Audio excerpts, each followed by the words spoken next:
Hello and good morning. Welcome to the Let the Light In on Ember podcast. This is Morgan. And this is Hannah.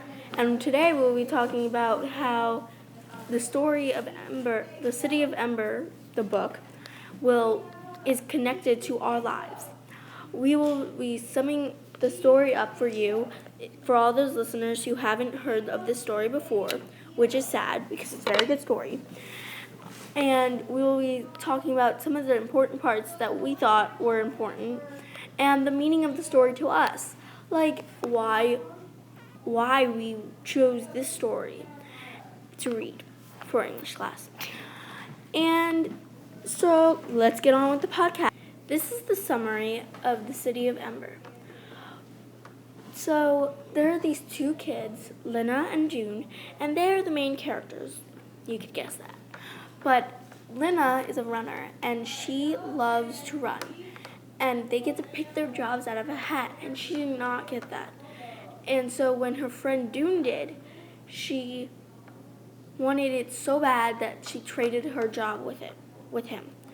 And so she was very confused because June wanted the job in the pipeworks, and nobody really wants the job in the pipeworks because it's very boring and you're always down in the sewer or the pipes all day. And she was very confused when he said that he wanted to switch jobs with her because why would you switch the running job for the pipeworks job? Right. But it was good for Lena. Yes, it's good for Lena. But June told Lena that he wanted the pipeworks because he wanted to fix Ember. He believed there was something wrong in the pipeworks with all the lights, because there are all the blackouts, and he wanted to fix that. So he wanted to work down in the pipeworks to fix Ember. Right.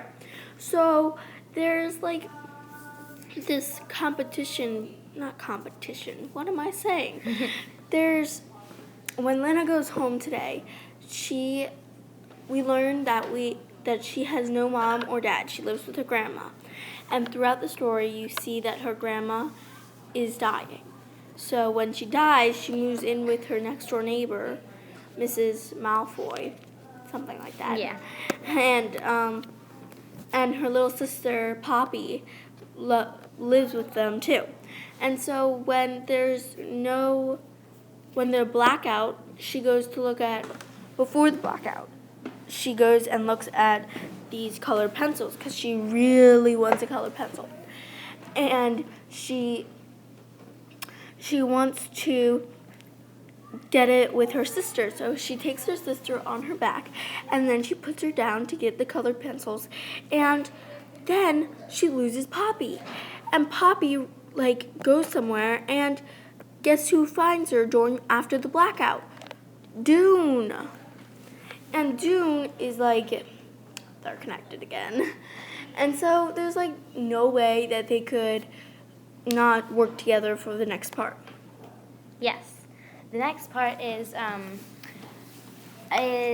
Lena finds a box with it's a paper, and it's kind of like a letter, and it's a letter to someone, but unfortunately Poppy found it before Lena did, and Poppy ate it.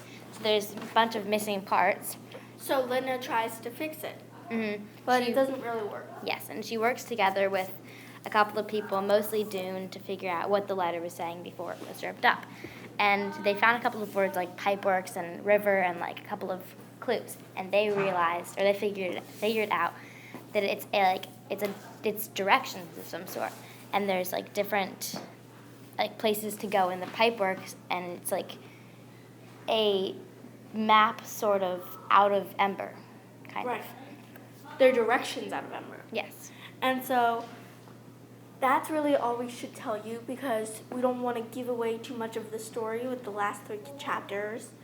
But the next part we'll be talking about is the important parts of the story to us.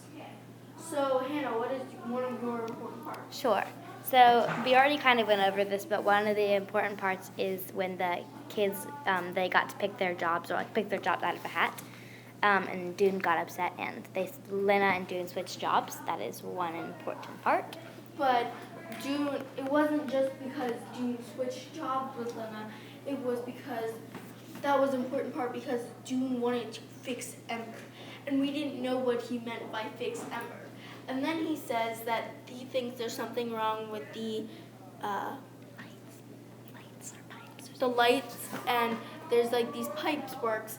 In the pipe works, you can have like this thing, huge generator, and so you have to. She's thinking that he can go fix it, but once he gets down there, he's like, "Whoa, this is huge, and it's springing parts everywhere."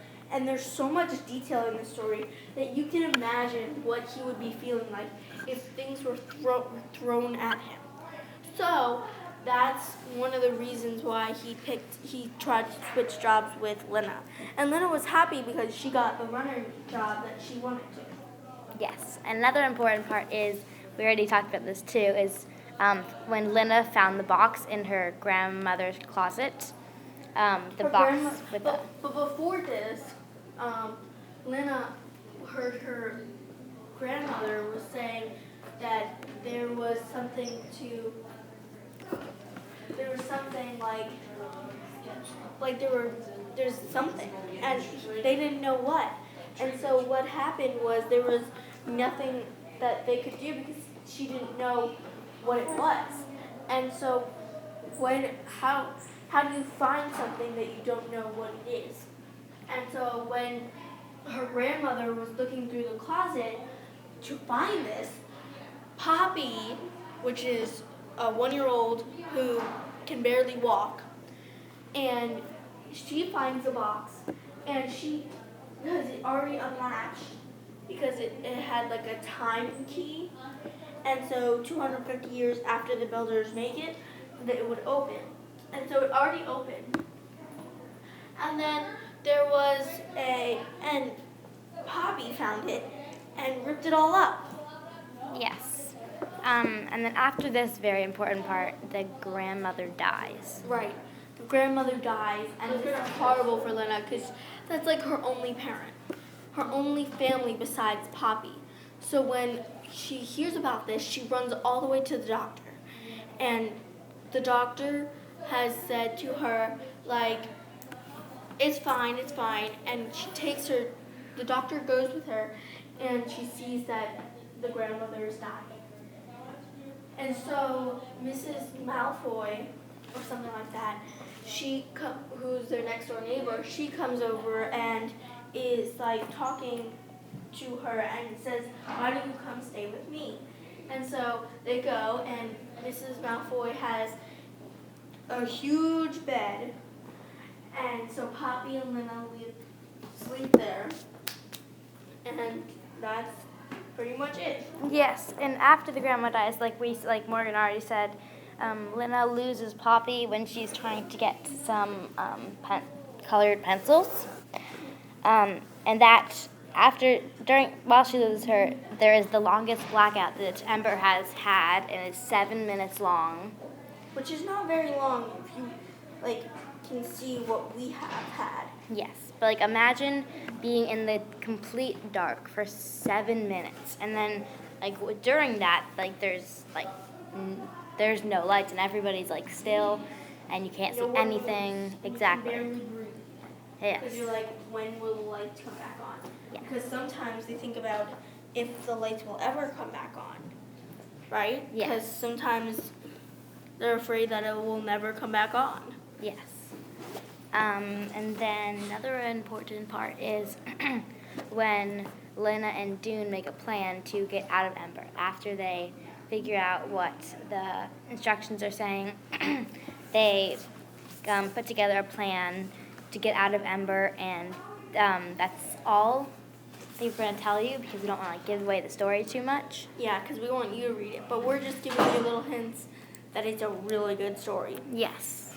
And so our last part is the meaning of the story to us. So Hannah, what's the meaning of the story to you? The meaning of the story is, I think the story is trying to tell us that we need to fix our world before this happens to us, because it seems like this story, this place is sometime in the future, after everything is really cool and modern and new, and then we start running out of technology and food because we've used it all up.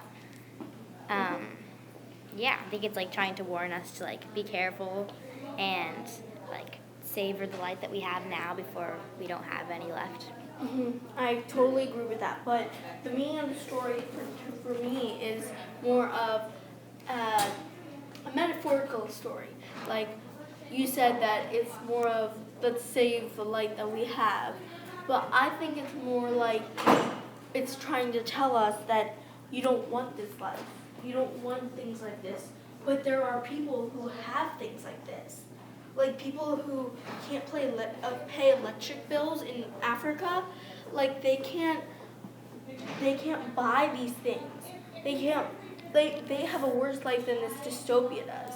And so I think that that's what connects to it, that people in our world actually deal with things like this. Yes. So that's it for our podcast today. So I'm very happy that you guys could come and meet us and talk with and listen to our talk. And we'll be back next time on Let the Light In on Ember with Hannah And Morgan. And see you soon. And thank you to our sponsors. 1-800 Comcast Podcast.